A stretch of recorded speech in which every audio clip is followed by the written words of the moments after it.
మరణం తర్వాత మానవ శరీరంలో జరిగే మార్పుల గురించి వీడియోలో వివరించబడింది.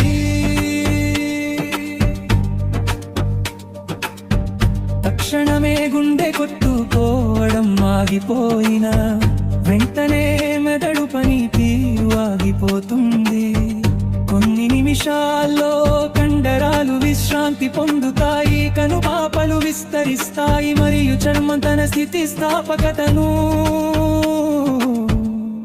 కోల్పోతుంది. ఆక్సిజన్ అందకపోవడంతో కణాలు విచ్ఛిన్నమవ్వడం ప్రారంభమవుతుంది. ఎంజైమ్లు బయటకు లీకై లోపలి కణజాలాలను విచ్ఛిన్నం చేస్తాయి.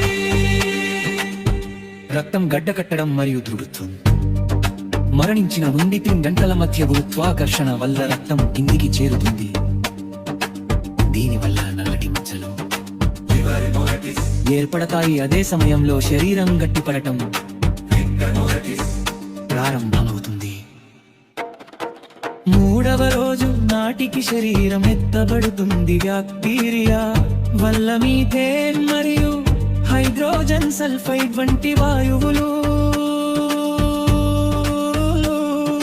విడుదలై శరీరం బెలూన్ లాగా ఉబ్బుతుంది మరియు తీవ్రమైన దుర్వాసన వస్తుంది. రంగు మార్పు కాలక్రమేణ చర్మం రంగు పసుపు ఆకుపచ్చ నుండి ముదురు గోధుమ రంగులోకి మారుతుంది. చివరి దశ దాదాపు 1 సంవత్సరం పూర్తయ్యేసరికి శరీరంలోని అన్ని అవయవాలు